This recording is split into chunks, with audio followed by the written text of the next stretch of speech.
So without further ado, let's start with the first session. Let me introduce to you Akos Kistosai, the founder of Airtime UX. Akos, the stage is yours. Amazing, Moti. Thanks a lot for the introduction and welcome everyone. I still see like a number of people trickling in.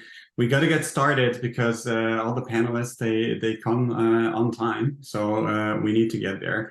And as a warm-up for the sessions and for the panels, I brought you a presentation on my own, and it's I named it "The Myths of User Research Before Product Market Fit." And the reason I gave this name is because I think like this user research is extremely valuable, but for that to thrive, you need users, you need to have access to users, and you need to be able to extract valuable insights. And especially in the early stages of companies like C stage or even Series A, you don't necessarily have the access to that vast amount of users that you can reach out to every now and then. So I think this is a topic that is relevant for me. It's relevant for so many product teams, over 400 product teams that I talked to in the last 2 years. So I want to share my learnings with you and what I saw.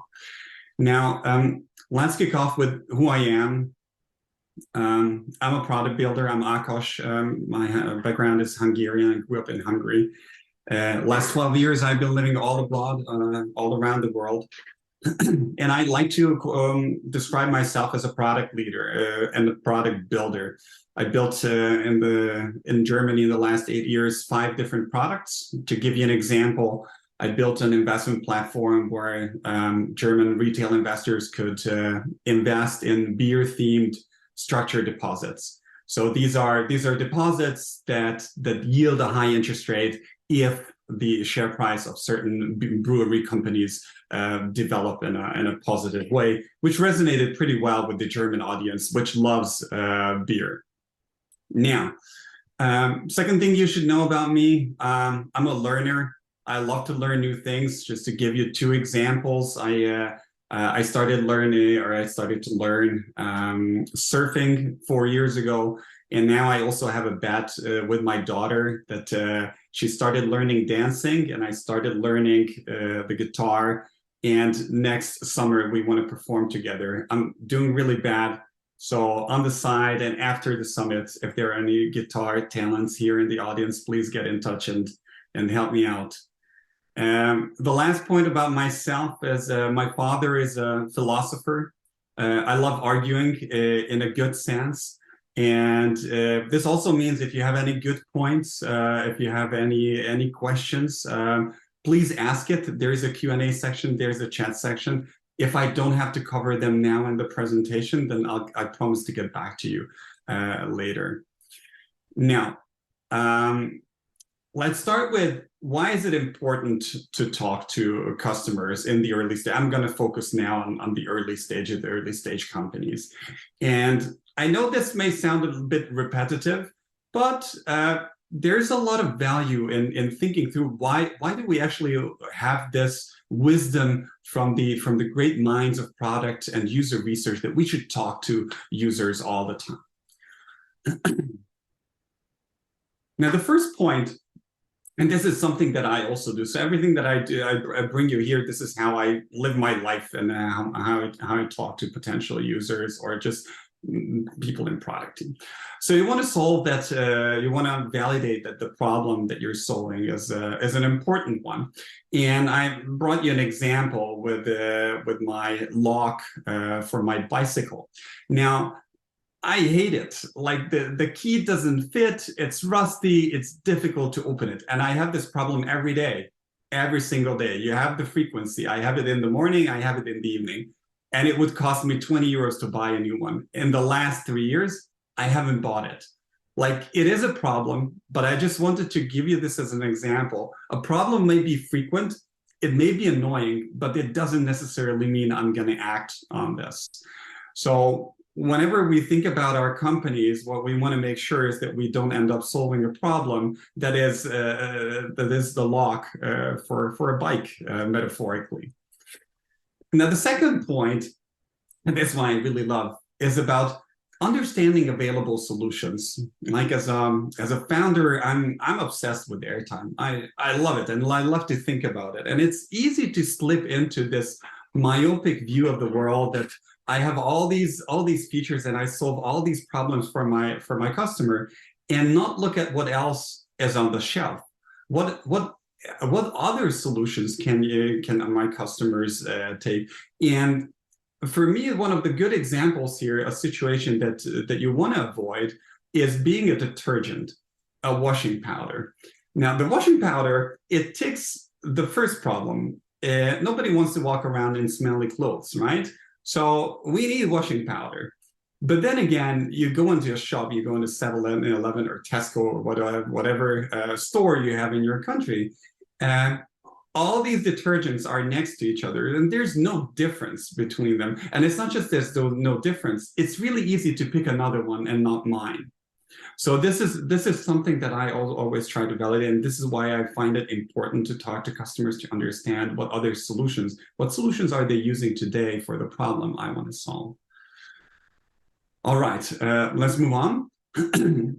What you from these two, what you also want to validate is your value proposition. Is your product different enough from if you have a detergent? Let's stick to that example. Does this stick out somehow on the shelf, and will people pick that and prefer it because it's some of its features, some of its branding, or the community, whatever reason, emotional or rational they may have, will they pick it? And then the last point is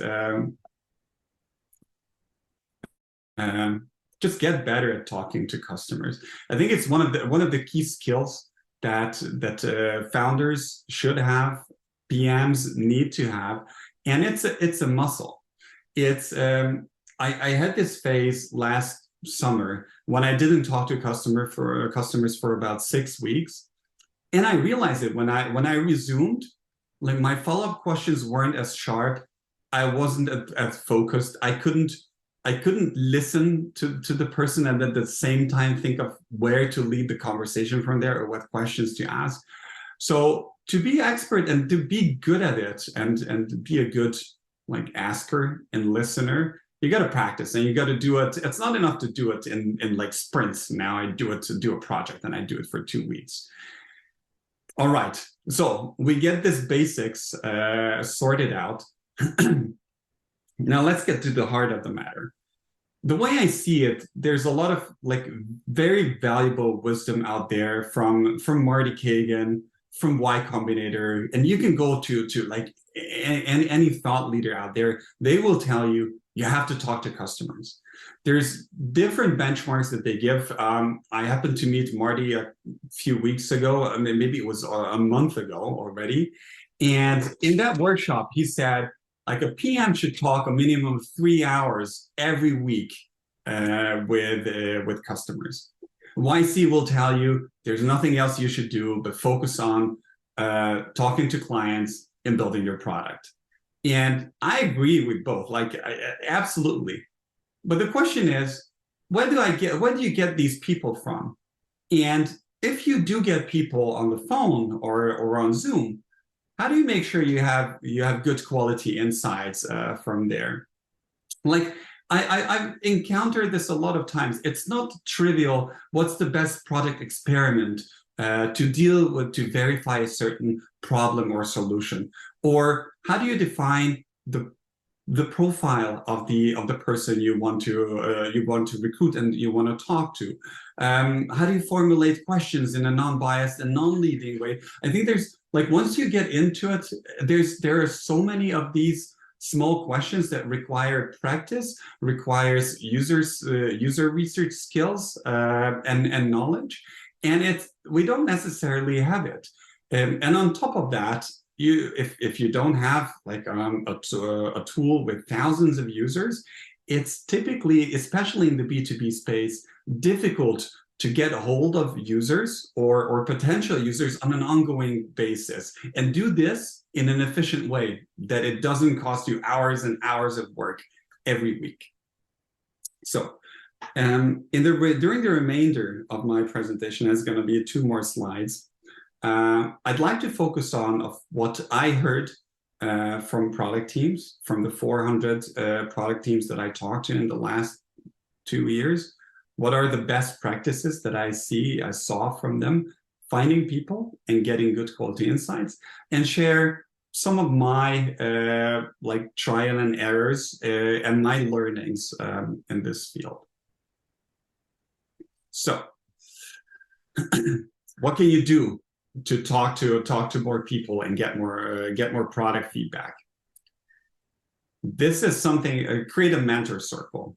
Let's go step by step. Creating a mentor circle. What does this mean? When Martin and Martin is my technical co-founder, you're going to meet him shortly. When we came up, it wasn't even the idea of Airtime originally. We had other solutions in mind, and we went out to people and we asked them what they think, what they like. It was a very transactional way of getting feedback. And what I realized is that I was burning these relationships. A lot of people are really nice. They spend time on giving me feedback once, but I couldn't go back to them like 4 weeks later when we had a different iteration of that idea. So we were thinking, what can we do to change this transactional setup? And we came up with the idea to create a mentor circle.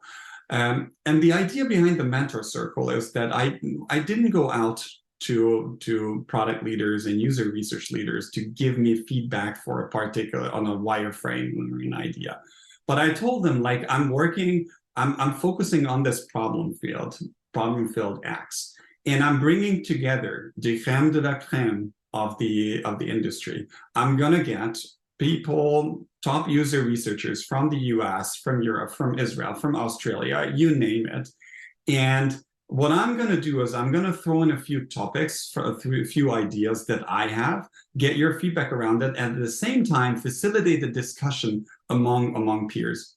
And a mentor circle gives you a narrative that is all of a sudden not transactional.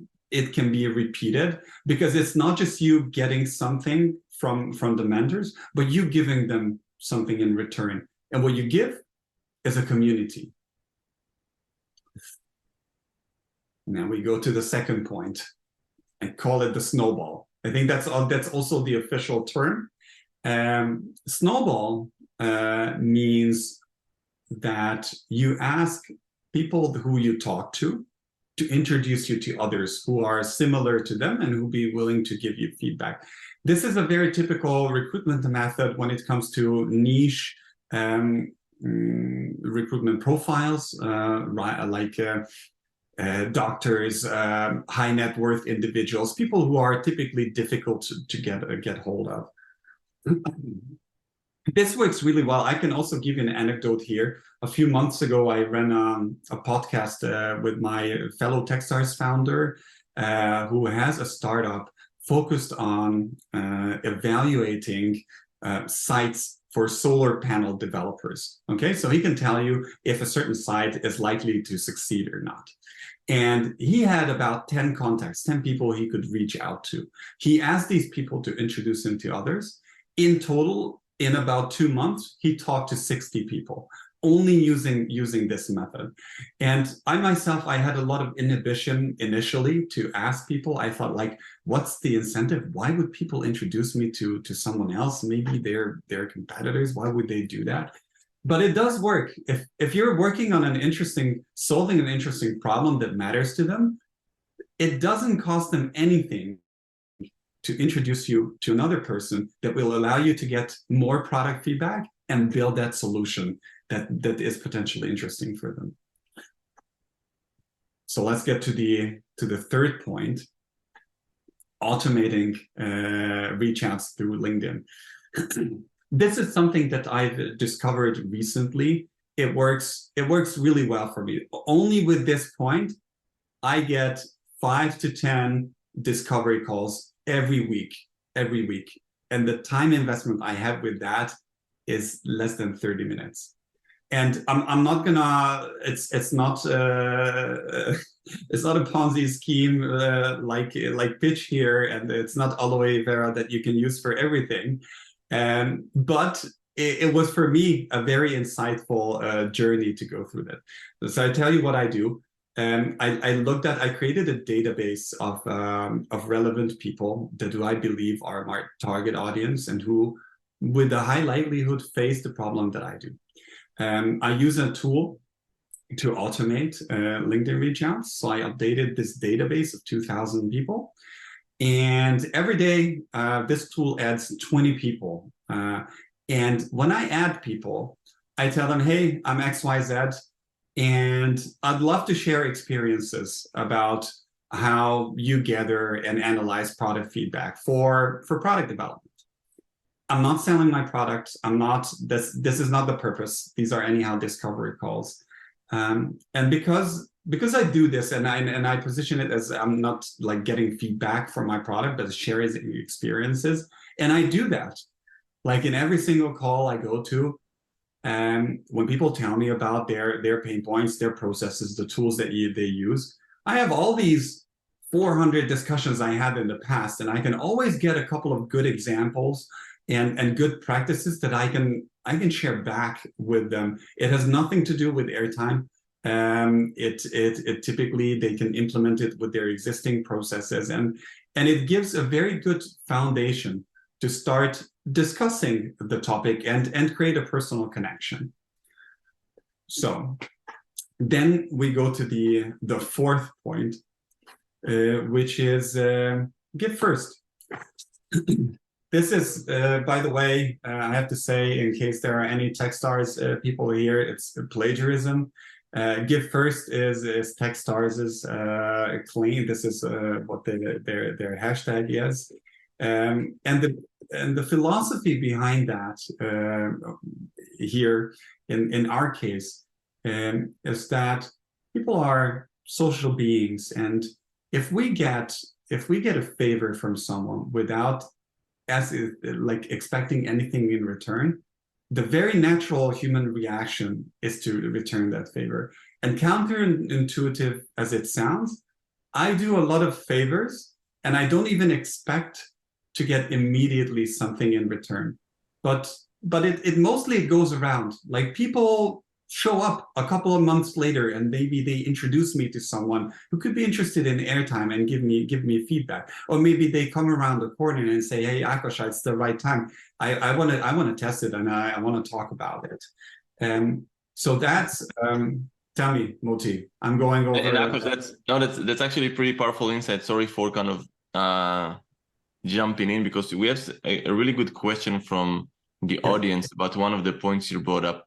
And that's from Julia. Julia, thank you for asking the question. And for all of our attendees today, if you have questions for all of the panelists throughout the sessions, feel free to plug them in the Q&A, or if you want to chat, you have the chat button at the bottom of your screen as well.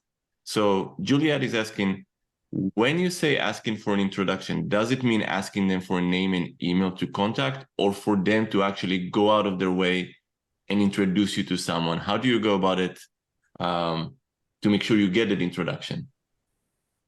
So it depends. People are different in this respect. What I very often encounter is that people are, if we talk for the first time, people wouldn't necessarily give me the email address of their friends or their ex-work colleagues. What they ask me to do is share a short blurb. They pass it on to them, and then if the other person gives a thumbs up, then they connect us. There's also a tool called Bridge, which facilitates exactly this process. I think it's really smooth. Asking for an email, I think it's a bit pushy. I always ask them, okay, do you have someone in mind? If they say yes, then I just ask them, so what would be, what process would you feel comfortable with to get us connected? And they will prompt you, either give you the email address or tell you to send a blurb. It's one of the two, but I'd ask it as a question and not like, please give me the email, and then I'll just go back from there. That makes sense. We have another one coming in. How do you get the right audience for a B2C company through the snowball method? Sorry, could you repeat that? Yes, how to get the right audience for B2C through snowball method. Oh, okay. So my first thought for this is something that I do when I recruit in Slack groups for tests for airtime. I write a description of who the ideal participant is. I say I'm looking for a person in a Series A company who uses Qualtrics and does 2 surveys a week. It shouldn't be like too long, like two or three criteria. And if you can describe that criteria in a couple of sentences and share it, there's a very good chance that people honestly self-select and suggest someone who suits those criteria. That's the first thought that I have. Let me take this with me. I really like the question, and I just want to make sure I also have a little time after the summit to think about it. If I have some additional like wisdom, let's not call it wisdom, thoughts or ideas to share. Perfect. One more, Akos, because we're getting to the top of the session and we have more to come. So I want to make sure that we're covering everyone's questions that are coming in. And again, for anyone who wants to ask any question, please plug them in the Q&A. Akos, how would you apply this approach to a big organization that has a research team in-house and an ops team that as well? How would you apply that to a big organization? Especially if there's a research ops team, which is in most cases taking care of the recruitment, I wouldn't bypass them. I would sit down with them, like discuss with them what your requirements are. If the person, I don't know the role of the person, but I'm just going to assume for the sake of the argument now that it's a product manager, saying what your needs are, how many people you want to talk to, and then like come to a compromise. What is it that they do? What is it that you can also do to come up with that? I hope that's helpful. But I think it's in larger organization, you can also bump into the problem of strong sales teams, where sales teams don't, if the average contract value of the clients are high and they don't feel comfortable letting product people or researchers directly contacting the client. In that case, you have to sit down together. You can put these options on the table and discuss who does what and how to split. Makes sense. We have another question from Kieran. That's actually an interesting one. All of them are, but this one is a bit different than what you covered so far. How do you get users to research with a demographic that you don't know the people that are a part of it? Meaning you're coming in with a product to market, you have an idea for a product, but you don't know the audience. How do you start going about getting the right audience in? I assume that you still have a hypothesis. If you built a product, if you have a product, you must have a hypothesis of for whom it solves the problem. It may not be correct, but it's a starting point. It's something that you can do. And then, to be honest, this is also something that I did with Airtime. Let's just assume that I'm wrong about assume that the audience I was thinking of, it doesn't want my product.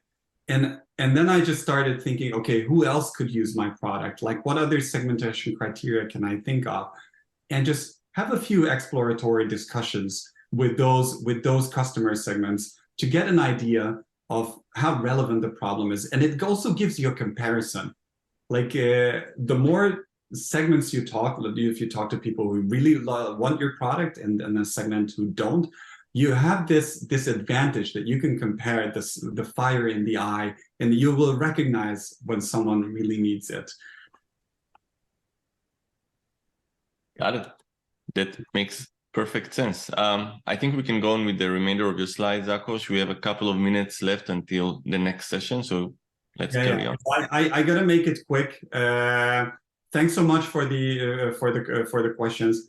So this is the last slide. I don't have time now to go through everything, but the points here of what you can do to get high quality product feedback. Prepare for sessions. Preparing for sessions means that whenever I talk to someone, I look at their LinkedIn, I look at connection points. These are good icebreakers. Every time it costs me 2 or 3 minutes, but the value of the discussion, the rapport I can build with people, it pays off so much more. So do that. I work a lot with mentors. I have my blind spots as well. Among the panelists, I have some mentors who give me feedback and guide me. And the last point is just do it. And this is like the final thing. You have to do it over and over again, and you're going to get better at it. And I'm going to leave you with a short story here. I'm going to try to squeeze it in a minute. And this story is about my daughter. Okay, so she's 4 years old. Every night, there's a routine how she goes to bed and falls asleep. We have dinner together, then she takes a bath, then I read 2 bedtime stories, then I sing 5 sing-along songs, and then she falls asleep. Okay, so that's the rhythm. Every day she tries to throw me out of this rhythm and try to find time for herself to play. 100 times, 200 times, 300 times, 301. She comes to me and she says, "Dad, I brought you your book. Why don't you read a little bit, and then I have 10 minutes to play." And you know, by testing and doing all over again, after a while she found a way, the crack in the wall, because I love reading literature, and I never have time for it. And then I said, "Okay, yeah, fine, you play, I read." And the reason I wanted to say this story is because kids learn by repeating the same thing thousands of times or hundreds of times. And this is how we learn as adults as well. It's just we typically don't have the luxury of doing it. But try to just do it, and I can promise you, the more you do it and the more frequently, the better you get at asking relevant questions. You better get at follow-up questions and finding insights. And with that, I make a cut. And thanks so much for listening to me. Thanks so much for the questions. Awesome audience. And now we need to move to the next section.